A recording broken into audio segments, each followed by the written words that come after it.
Someone once said we need to challenge the negative narrative about young people and involve them in the solution.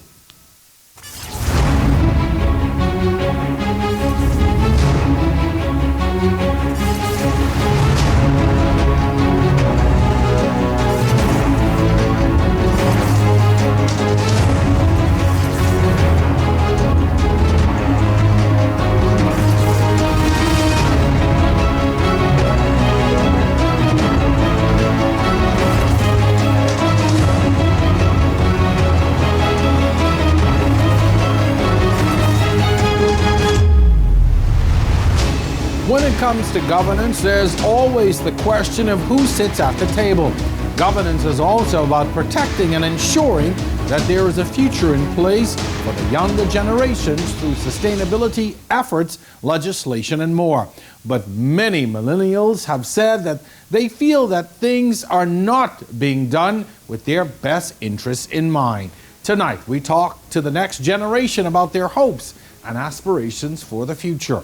You're watching On the Record. I'm your host, Jerome Sawyer, and our discussion begins on the other side of this break.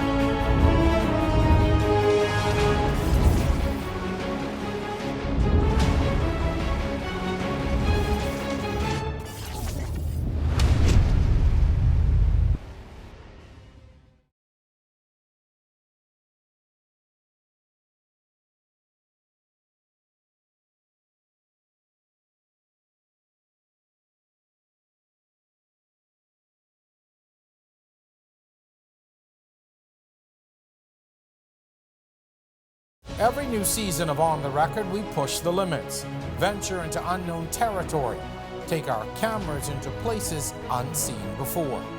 We share the stories and experiences that affect us all. And now it's time for Season 5. On the Record, Thursdays at 8 p.m. on RTV, cable channel 212, and streaming live on Facebook.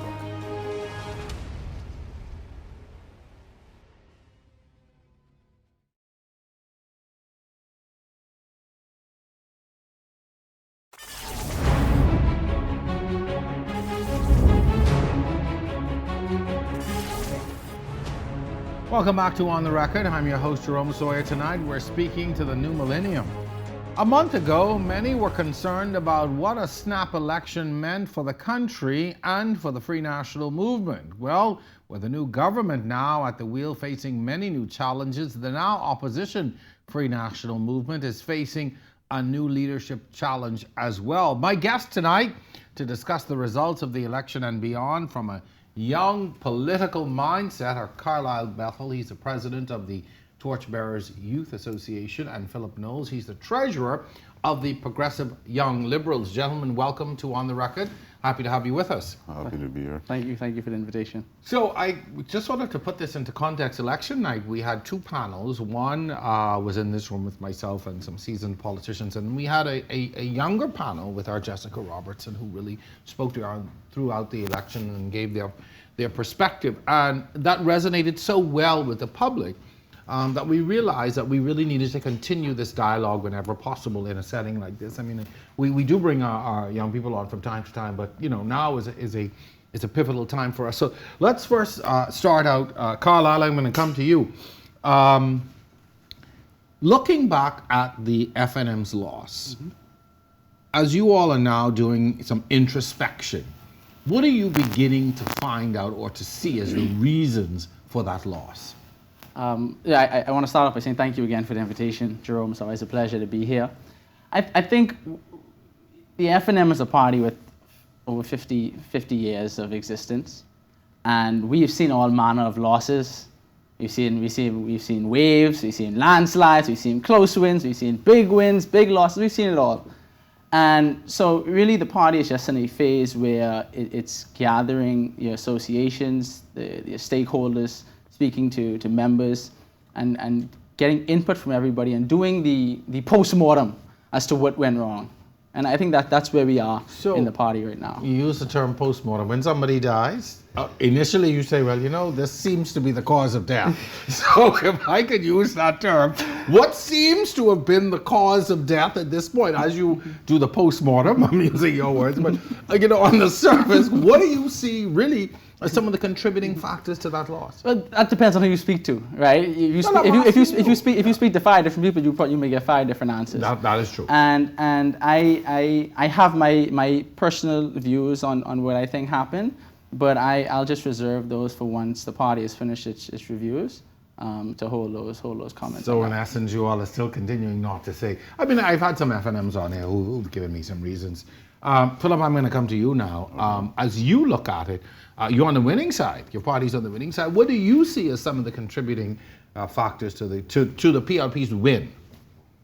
Well, Jerome, honestly, in my opinion, everybody from the ground up was basically working.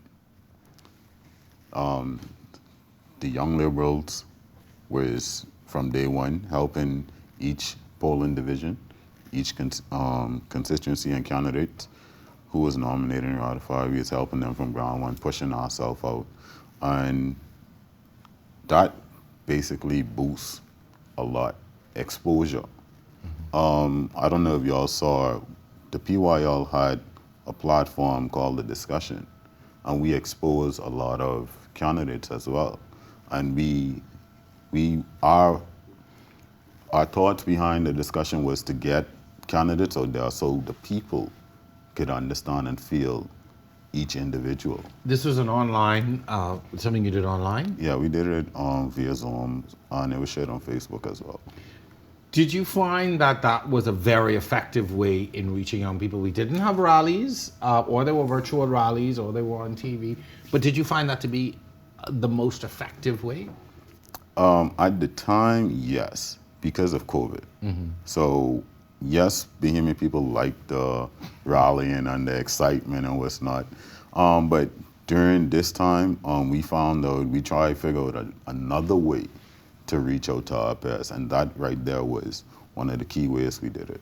Carlyle, in the post-mortem, I'm sure you're looking at the campaign itself and what went right and what went wrong. And I've said openly, said it to PLPs and FNMs, from where I sat, I thought the PLP ran an amazing campaign. And they were able to galvanize a lot of ground support. Even looking now back, what was your strategy in reaching young people? I think when you look at the 2 campaigns, you see 2 different approaches to it. Simply, with the PLP, as you mentioned, they went with a heavy virtual, heavy online, heavy social media campaign, and that was their strategy. The FNM took the approach that we wanted to go directly to the people with the drive-in rallies and COVID safe, in a COVID safe manner. And the FN, they had a little bit of social media in there. We had a little bit of the virtual, but it wasn't to the extent that the PLP had. And I think that moving forward, you're going to see a hybrid of both of these types of campaigns. I think you're going to continue to see more of the social media and the virtual, and you're going to have the rallies. I think parties are going to go back to the rallies. They're going to continue having those. One of the criticisms that I heard, people said, the country was locked down and there were so many restrictions for so long. And now all of a sudden we can have drive-up rallies, you can have 5 people going or however many people going door-to-door campaigning. And it seemed as if all of a sudden restrictions could be you can do away with some of the restrictions in order to accommodate campaigning, and that offended some people.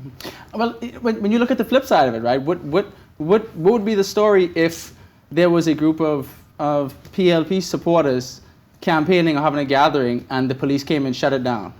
What would be that's a story of oppression, of voter suppression, right? That's the flip side of it. So really, it's what do you do in that situation?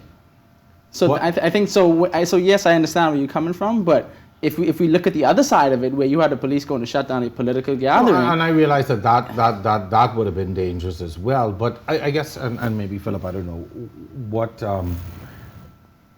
the optics of things like this, I think, is what sometimes that we need to look at as opposed to really what it is.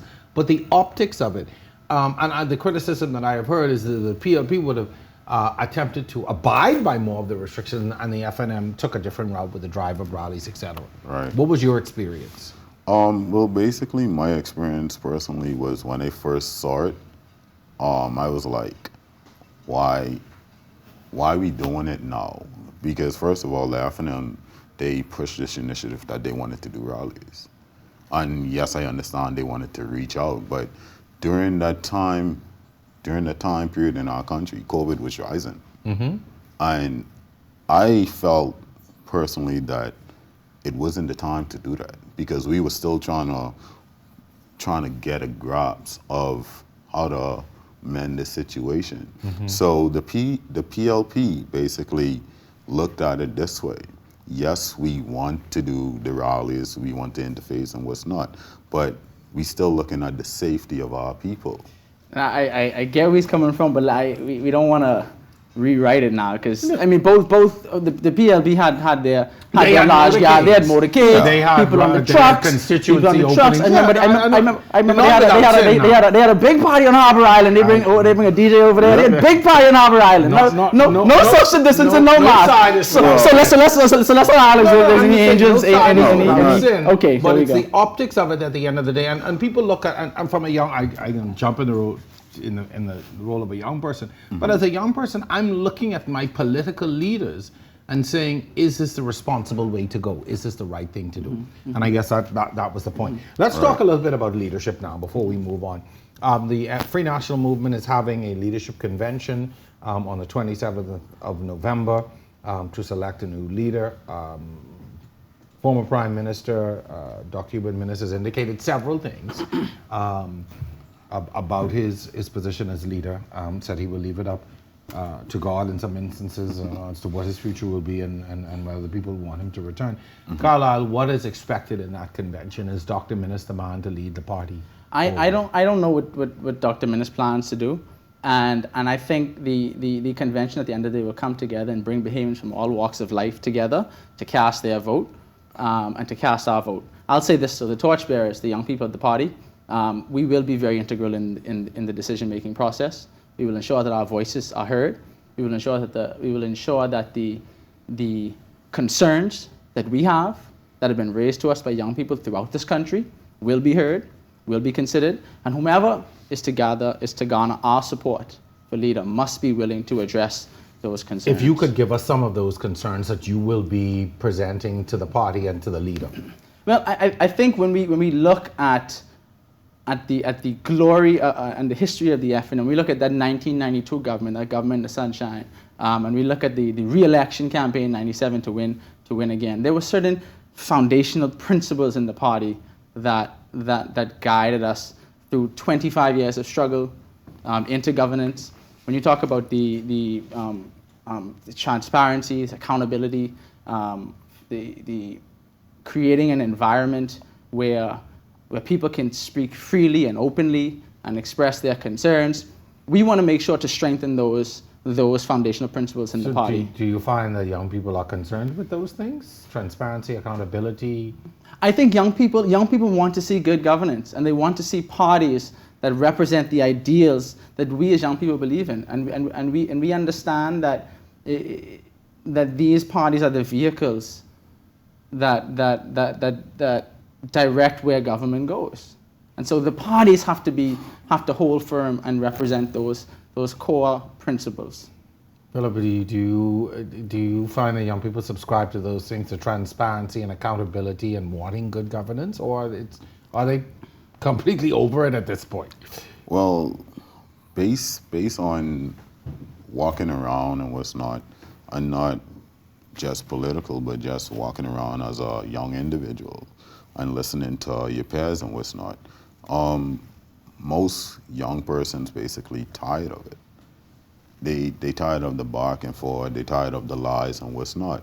But when you draw it down to what you stated or what you asked, most persons, Bahamian in general, want transparency. They want the honesty, they want the loyalty, they want that, hey, If you could fill my cup with water, fill my cup with water. Don't give me tea. And I think too, We gotta go to and I think a part of it too is this opportunity to make their life better in the future. And I think that's very important for young people as well. Stick a pin in that. We'll pick up on that in just a minute. When we come back, we will be discussing the challenges facing the new government. Stay with us. On the Record continues right after this.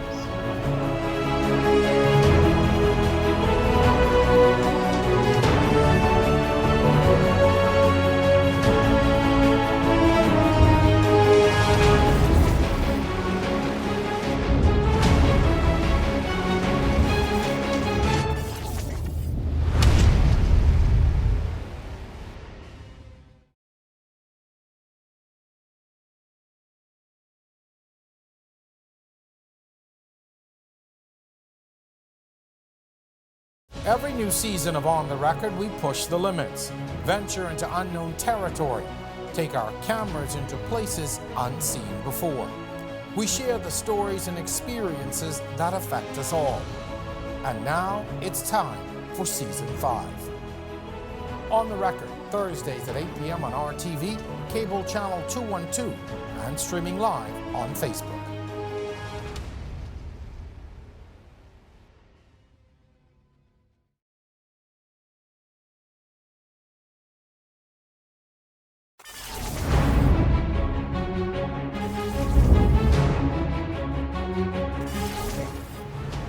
Welcome back. You're watching On the Record. I'm your host, Jerome Sawyer. Tonight we continue on our topic, the new millennium.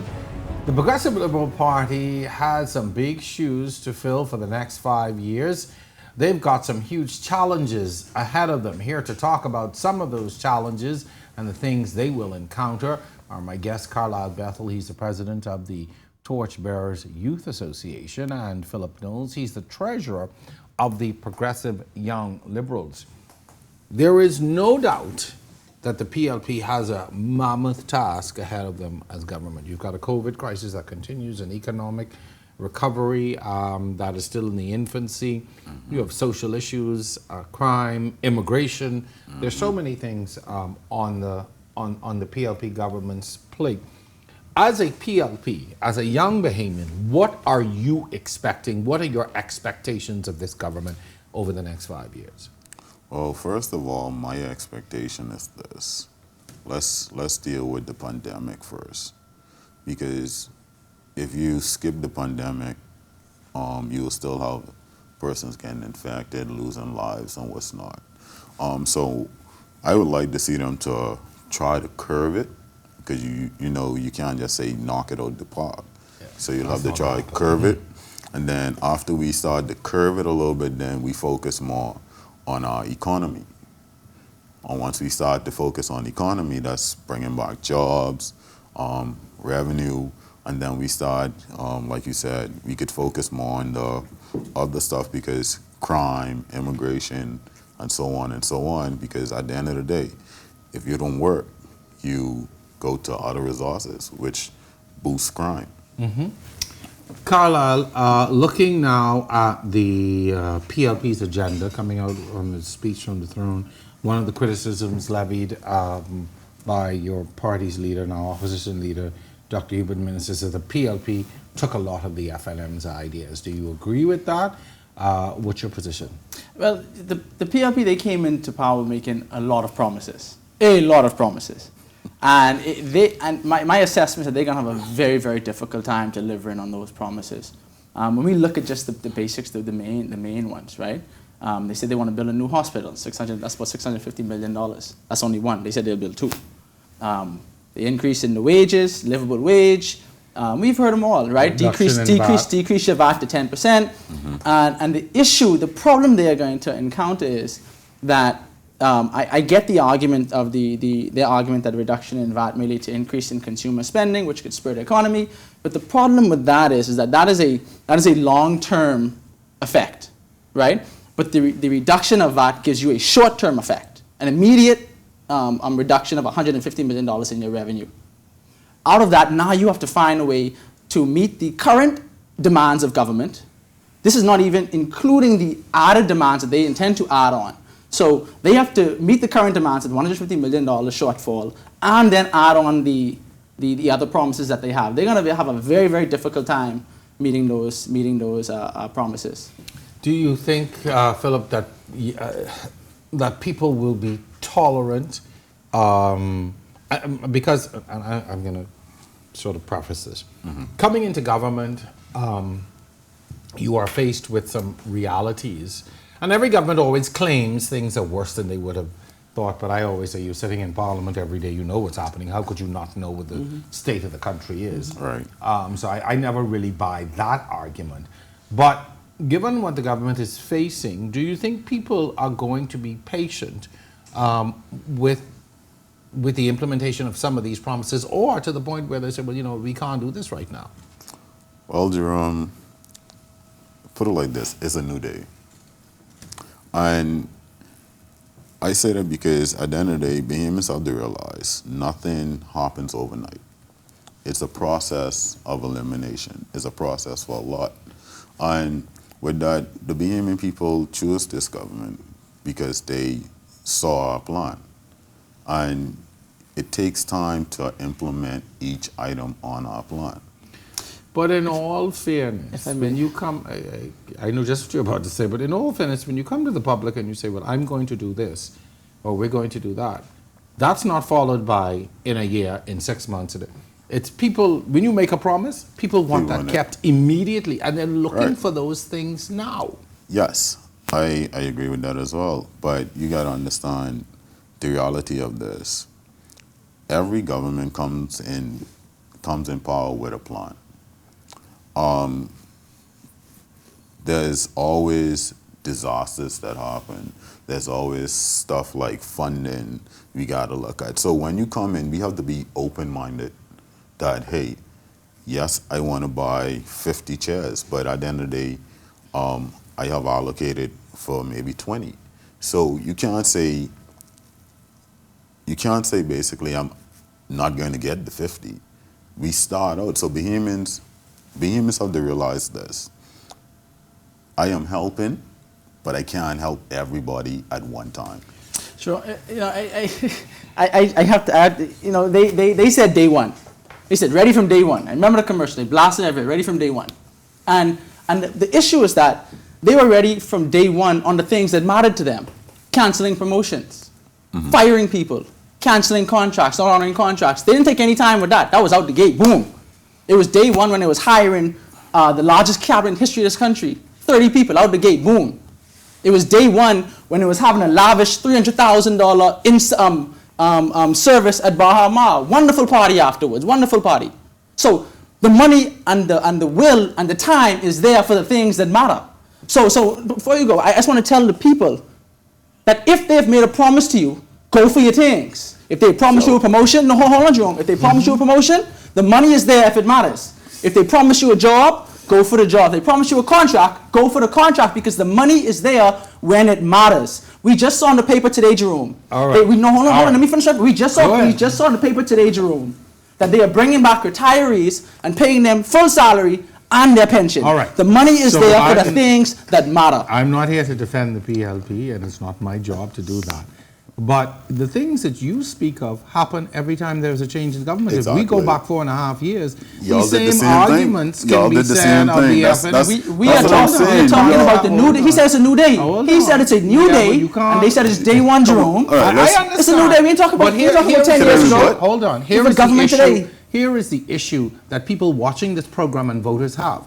You can't, and I'm going to hit both parties for this. You can't sit in opposition for 5 years and complain, and the day the government changes, suddenly the messaging changes, and all of a sudden, oh, these problems are insurmountable and you have to give us time. When you were in opposition, you called for the immediate implementation of these things. Right. And vice versa. Right. You cannot have sat in government for 5 years and the day after you are out, you are calling for immediate change. Well, you had time while you were in there to do these things and you didn't. So before any of you answer, I never accept that argument from either side that on day one, day two, the world changes. No, sir. It's the same world that we were in the day before elections. Jerome, I have to disagree with you there. You could disagree, because at but the end that's of the day, reality, because when the FNM came in, there was no immediate cancellation of contracts and firing people. That was not what the FNM did. Carlyle, This government, what the FNM did, the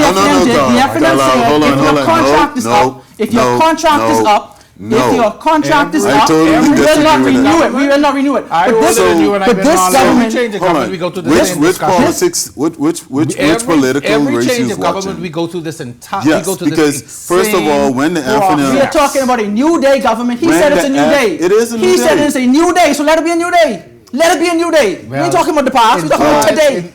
In a year from now, we're going to have the same discussions that because the problems have not gone away. They will not go away. And the problems and as a country, we cannot sit for a year or two and play the blame game and vice versa. And each side is guilty of it. I'll tell you, one of the criticisms of the FNM was while they were in government, they spent a lot of time blaming the PLP for what was left in place. And bringing everybody, and I'm not here to defend either side. I'm just bringing to you the realities of what people said. But I want to rebut and say this, because you touch a big topic, and I try not to get involved in that. But when the FNM came in government, when the FNM was in governance, they went and spent a lot of taxpaying money dragging persons to court and what's not, prolonging the system. That's why I told you, if we want to talk, let's talk. So let's be real about it. So are you opposed? Are you telling me you are opposed to where there are serious allegations of theft and corruption, the government not looking into it? Because the court said there was a case to answer. And I don't care who is. I encourage all parties. I encourage the PLP to do the same thing. There's a case to answer. There's a case to answer. And so, Drew, you mentioned something. Hold on one second. Notice what you stated.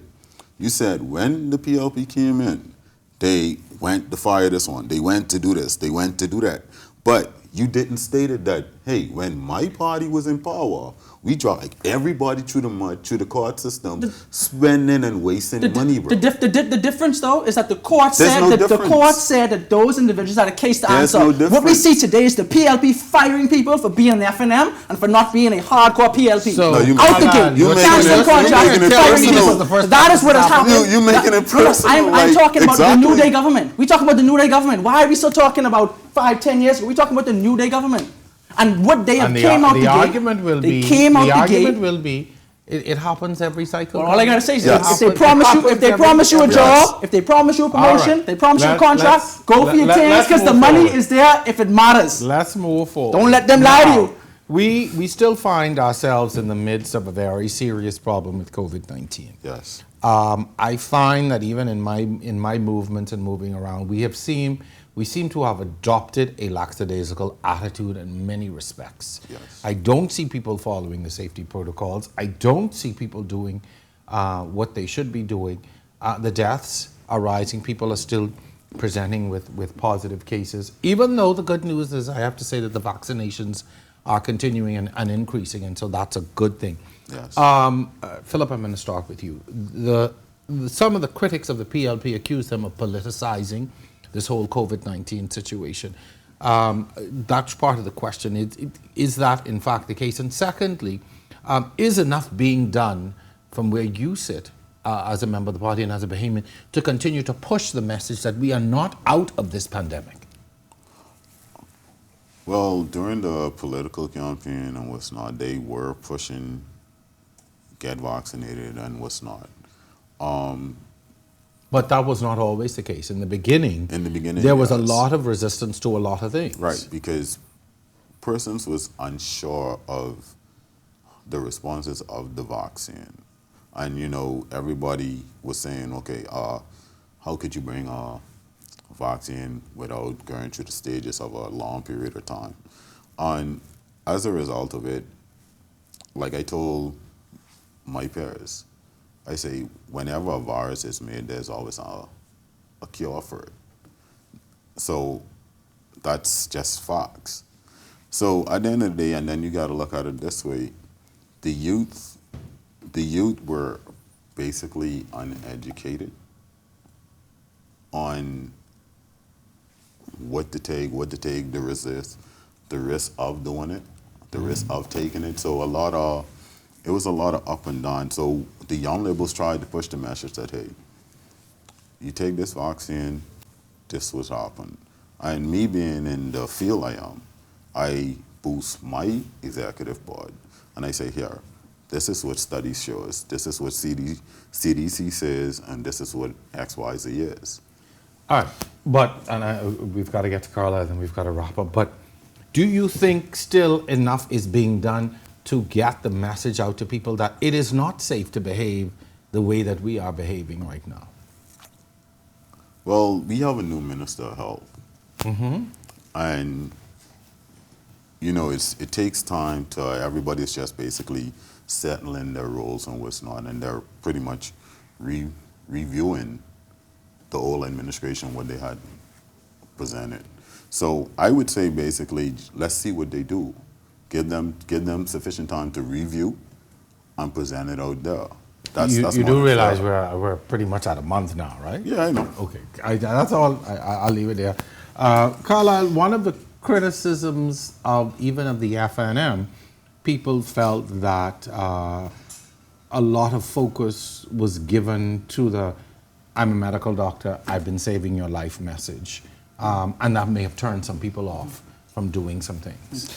I think when you look at COVID, you have to look at this balance between the health and the economy, right? That's been the scale, really.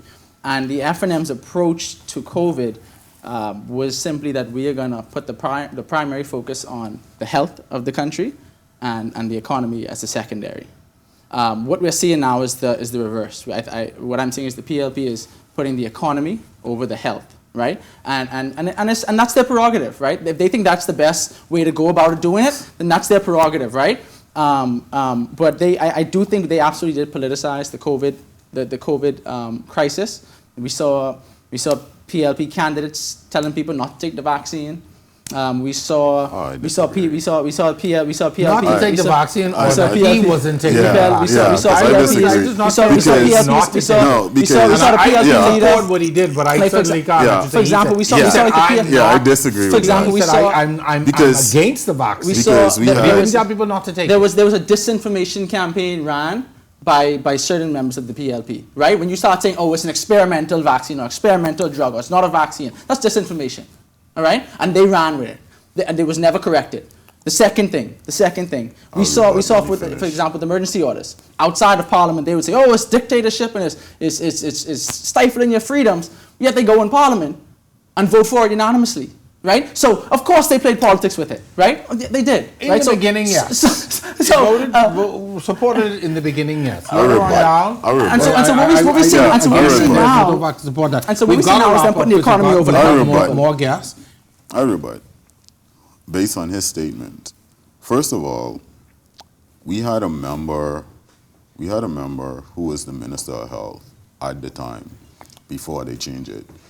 His outlook on the vaccine was, hey, I ain't doing it, I don't advise it because X, Y, Z. I wouldn't say he didn't, again, correction, he had some concerns. He never said he wasn't doing it, but he expressed some, and he wasn't a minister when he expressed the concerns. Exactly. It was afterwards. Afterwards he saw and he did his research, he's like, hey, the vaccine is good. So you can't sit here and say, hey, the PLP saying no and no. No, bro. I never said the PLP. I never said the PLP. We never said the PLP. We're wrapping up. Gentlemen, I want to thank you for coming on and sharing with us. We've got more guests, so we've got to go to them. But this also helps to show the public that our future is bright, that we have young people who are concerned, who are involved in the process. So I encourage you to continue. And I encourage you to continue to hold your party, their feet to the fire. Carlyle, I don't have to tell you that, I know you will. But it is important that we keep each other accountable, right, and keep both sides accountable. Right. Because as I said earlier, the world don't change with one day of elections. The problems that we have in the Bahamas have existed. They existed before, and they will. My producer's yelling at me. Stay with us. When we come back, we are going to dissect the many issues facing the youth and millennials. Stay with us. On the Record is back right after this.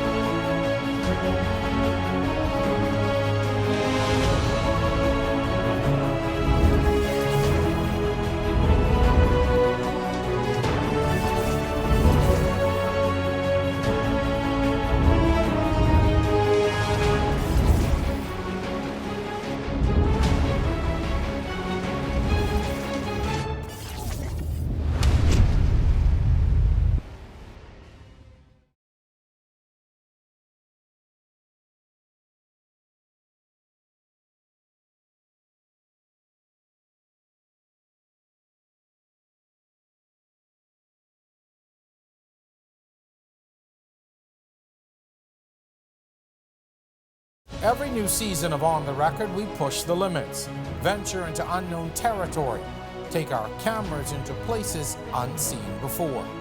We share the stories and experiences that affect us all. And now it's time for Season 5. On the Record, Thursdays at 8 p.m. on RTV, cable channel 212, and streaming live on Facebook.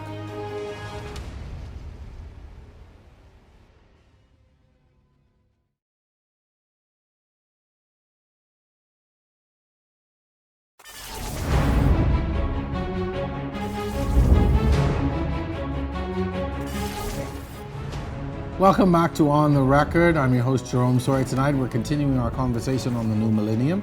Frustrated, disinterested in political parties, disconnected and discouraged. Just some of the feelings expressed by millennials and the youth of our country whenever we talk about politics. Hopefully we're going to change that. Plagued with problems like the country's brain drain, the inability to get proper housing, and much more, millennials have a lot to say, but are they interested in getting involved in the process? Joining me for this segment is Tayte Adderley. He's the co-host of the Eye Opener. Welcome to On the Record. Thank you for having me. I'm really happy to be here. It's always good to talk to folks who are involved in similar work. So let's first of all talk about what millennials are interested in. We always think our young people are so disinterested in what's happening, but really what would you say are the things that are capturing the attention and fascination of our young people? So I think coming out of this election, right, there's a huge focus on the economy and what the government is going to do to fix these issues. And there was an interesting conversation on Twitter regarding this administration re-engaging persons who would have been retired and coming back on with their pension. And so I think as a young person, for myself, my greatest concern, or something that I find interesting, is what the government is going to do to spur the economy. Like, what are their initiatives, what are their policies? Will they continue to rely on tourism? Will they try to produce new industries? So I think for me as a young person, it'll be most important to really know what's going to happen with the economy. Do you find, and this is just sort of a temperature check, that there's optimism with a new government, or is it, we got rid of those guys, let's see what's happening here? So it's been a month now. It's going on a month, right? And I've noticed that a lot of people are still in the honeymoon phase. Okay. And quite a number of people are out of it, right? And so, quite a number of people came out of it when certain actions were seen, such as the appointment of Fitzgerald as, I think, the head of the Prime Minister Delivery Unit, as well as some other issues, especially with the press guidelines and stuff like that. And so I think in the first week or so, people were very optimistic, but now seeing that certain things are being done, they're starting to say, hold on here, what's really going on? Yeah. It's always interesting that it seems that there can be so few triggers to get people back to that state. But are you seeing those triggers? So for me personally, one thing that I'm appreciative of this administration, I would say, is that they are very responsive in a sense. So you would have seen with the appointment of Fitzgerald, the Prime Minister responded to that. You would have seen with the backlash against the press guidelines, you would have seen the press secretary respond towards that backlash. So I'm optimistic in a sense because they're interested in talking with the people, and comparing that to the last administration, that was a very different dynamic. Yeah. So that now segues into my next question. What went wrong with the last administration? And, the first time new voters would have been the ones, by and large, who voted in that administration. But a lot of the criticism was coming from that same grouping. So it's not one central issue. Okay. And so I think people could point to Dr. Minnis himself and his perceived arrogance as the prime minister and the amount of power that he had as the competent authority, even as the prime minister himself with that position. And so hit the pandemic, it really turned a lot of people against him in his actions. And I think about that day he decided flippantly to just shut down the whole of Nassau. And it didn't seem as though he consulted anybody about it. And so when you look at 2017, right, and his messaging or the appearance that he was giving about himself, we see that it was totally different from what it is now. And he was seen as, oh, I would hope so, he was seen as a humble man, or he's a doctor. He's going to be different than coming from the people. Right. In the message, right. It's the people's time. The people's time, yeah. right? But then you run on that platform, and when you look at the things that they said they were going to do, they never happened. And so I think about campaign finance reform, I think about the MP recall system, I think about the term limits for prime ministers, I think about the fixed election date. And I even think about the disenfranchisement that happened with the calling of the snap election. So there are different symptoms and different things and factors that came into play. What always fascinates me, and I'm going to go back to the triggers, is that there are some things that people really hold on to coming out of the campaign, because there were a lot of things that were promised. Again, I'm not here to defend the FNM's record. Some things were delivered on. But there were some key things that were not done that just seemed to stick with people. Do you think, with this administration, what would you say are some of the things that people are really going to hold them to? I mean, they made a lot of promises, which is natural in an election cycle, but if you could think of a couple things that you think they're going to hold this government to and wanting things to be delivered on. So when I think about that, I think about the speech from the throne, which is a very interesting speech. You know, every year they have these interesting speeches, but you know, those promises are rarely delivered on.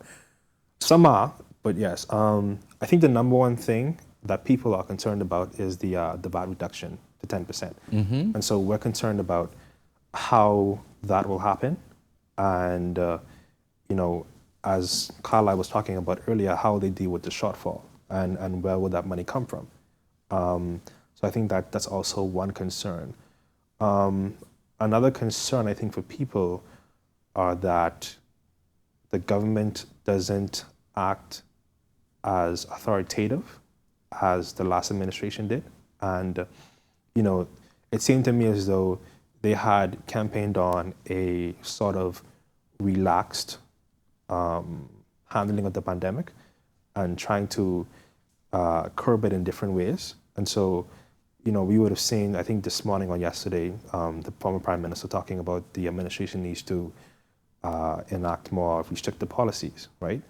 And so I think that is an issue, and I think the handling of the pandemic and the way they act towards the people are one of the two greatest concerns for Bahamians. There are some issues that have really been on the back burner in the past year and a half because of COVID and because of the economy, but are still lingering. For instance, immigration, and we would have seen an explosion in the numbers recently in the southern Bahamas.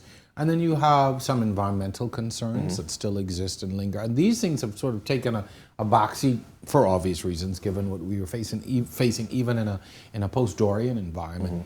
But you know, you look at those issues, issues of even I call them stateless Bahamians, children who are born to Haitian parents in the Bahamas who have no direct path to citizenship until a particular age.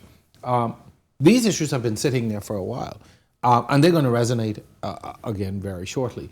You know, when it comes to things like that, what are the views or what's generally the thinking of our young people when these issues now come to the fore? So, particularly on immigration, what I've seen is that young people are taking a sort of a mix between a pragmatic point of view as well as more empathetic towards stateless Bahamians. And so on the issue of immigration, right, illegal immigration that is, and the Haitians coming to the Bahamas in droves due to the political upheaval in Haiti, I would say that they've taken a more pragmatic approach. And it's essentially to, I guess, send them back, because the concern is that, COVID protocols and the fact that, we could have an issue or going into the next crisis with COVID-19. I'm not saying I necessarily agree with it, but I understand it because illegal immigration is a symptom. And I think as a country, we need to deal with the root cause. And that is the political upheaval in Haiti and the lack of opportunities for Haitians in the country. I often ask this question to my nephew and his friends and people in that age bracket. What the views that my parents had and that my generation had towards things like immigration, the use of cannabis, our views are very different. We are traditionally have been a very conservative society in many ways. I think we still are. So then that now becomes my question, because as a country we're going to face into a lot of things that have to do with a changing society, changing views, standpoint. Are young people still on that conservative side, or are we a lot more liberal in our views and the approach? So it depends. I think on certain issues, we are liberal, and on certain issues, we are very much so conservative. Give me the conservative list.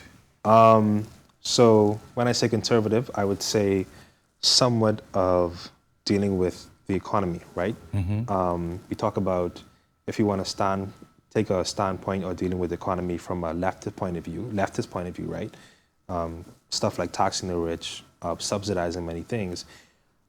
I would say that, I don't want to say young people are against that, but what I've been seeing is that people have been questioning how will that get done? And it comes off as conservative. When it comes to liberal, I would say that would be towards like human rights, right? LGBT persons, we're more accepting of them, in my opinion. And so it really depends, depending on what issue we're talking about. So, yeah. I'm going to say this as we go to a break. I see a lot more challenges of church and religion and Christianity. I see a lot of challenges towards that establishment and what that means. But don't go anywhere. Our final segment of On the Record is coming up right after this break.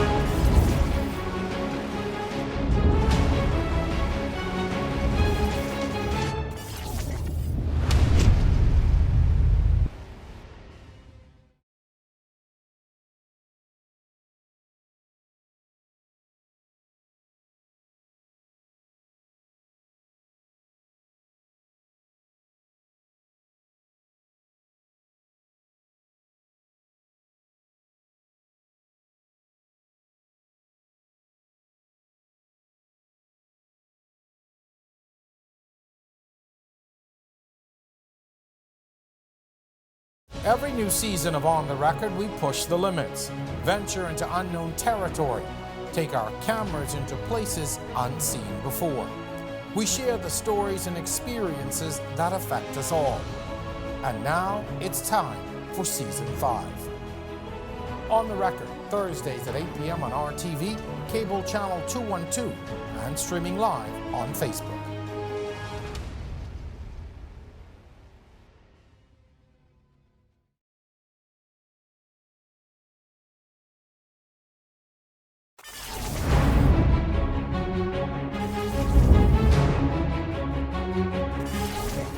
Welcome back to On the Record. This is our final segment of the night. I'm your host, Jerome Sawyer. Tonight we're continuing our conversation on the new millennium, the concept of xenophobia in our society, the question of how did we get to this point? Also, as we went into the break, we started talking about the conservative versus the liberal and how that debate continues. My guest for this segment is Tayte Adderley, co-host of The Eye Opener. It's a radio show on Guardian Radio. Yes. Okay. So over the weekend, we would have seen an individual who would have taken it upon himself to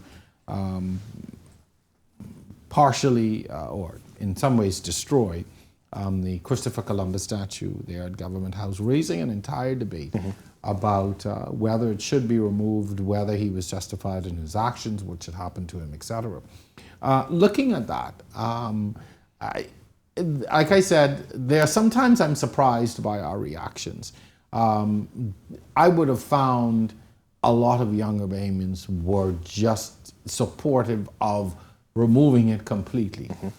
I come from a generation, my parents, grandparents of I call them the God Save the Queen generation. We are the Bahamians who grew up in an independent Bahamas, but still having that loyalty to Great Britain in many ways. And so I see that a little differently. But let's talk a little bit about that incident and what that exposed. So I think at most, I feel a little bit sorry for the individual that had destroyed the statue. Right. From the video that I watched, I got the impression that he may have some mental issues. That's the impression that I gained from it. But speaking of the divide, for young people, we wanted the statue to be removed, right? But the problem that I think in this conversation is, and I talked about this earlier, we talked about this before the segment, is that the avenues to really say, I have a problem with this, let's get rid of something or let's fix something, right? So it was last year, a certain member of the Davis administration had a presser in front of the Government House, and he was saying, oh, let's remove it, let's do something about it. And there was, as well as a petition, actually. And I think that has even resurged in the wake of what that man did. And so I think it almost has about more than 10,000 signatures, right? And so while I personally wouldn't have taken the approach that the individual took to break down the statue, we have to ask ourselves, okay, then what other avenues are out there for us to say or speak to the government and say, let's remove this statue? What should have been, if enough people have come together and said that they want this to be removed, I guess the question is, what should the government have done to advance that discussion and move it towards some action? Very, very good point. One of the concerns expressed on this show in the past and in other places is our view on human rights. And I'm going to go very granular with this, and the way we treat Haitians in the Bahamas. It's raised concern even in the international community. But we see the continued growth of the Haitian Bahamian community. Is that, how do we advance that discussion, and how do we get to a place of civility where we can actually sit in a room and have this discussion? So that's a good question, right? And so there were some conversations surrounding that person saying that, Haitians have been there from the, I think, 18th century, when the Haitian Revolution started, right? My thing is, they're already here, right? They're not going to go anywhere. They've come here for a reason, in search of economic betterment, right? And so I think, because when we talk about issues like this, I always say we need to organize and educate. And even so, we're beginning to see the intermingling of, Bahamians and Haitians. And then there's always a conversation about what is a Bahamian, right? How do we define that identity? That's a whole other show. Exactly. And so I think the most important thing is that they themselves and they should organize as a bloc, you know. And even so, Bahamians are offended by that. Even the fact that you just said that, a whole discussion just went off in some homes. Right. And so I get Organized in my country? What do you mean? And I get that, right? And so there was something interesting. I don't know if you remember the debacle with Frankie Campbell and his 2 passports, and even ministers appearing in the Haitian churches, right? They are like the Cubans, I think, in Miami, where Cubans have gained political power in Miami. And so even it's going to come a time where they're going to get organized. It's going to happen. And so I don't think there's any avoidance in that. So what then should the government's role be in this? Because I always find that there's an ostrich sticking its head in the sand approach. I mean, it's an issue whenever there's an illegal immigration issue, or with the previous administration when the government decided to destroy the shanty towns, which are predominantly occupied by Haitian immigrants. Then it becomes a government issue. But outside of that, it's never a consistent discussion. And I'm going to put it in the context of this government. You've just been elected. This is an ongoing issue. What should be their stance to at least bring some order to this? And let's try to have a rational, emphasis on rational, national discussion. So I think there needs to be, like I talked about earlier, a 2-pronged approach, right? The persons are already here. They're stateless, and we are creating a society where they're being pushed all the way to the bottom. And I don't think that should be the stance of a government. I think you should deal with it, deal with the persons already here, give them status, simple as that, right? And so that would be the focus for me, dealing with the persons that are already here. If you want to take a humanitarian approach, right? And I like the idea that Dr. Minnis had, I think, back in 2018, whereas he was trying to focus or create a trade deal with the former president, who is now deceased, of course, President Moise, and trying to work on a trade deal that will help to stop the illegal immigration, right? But outside of that, I don't know if that would have worked, because there are so many factors and so many different powers that are interested in Haiti. You know, we have the U.S. and we have former still colonial powers. And so for me, this conversation and the solution to that is very nuanced. And I think in any case, there will always be trade-offs. But for me, I think the ideal situation would be to, with the stateless persons, give them status and try to fix the symptom, or try to fix the root cause that causes the symptoms of illegal immigration, to me, yeah.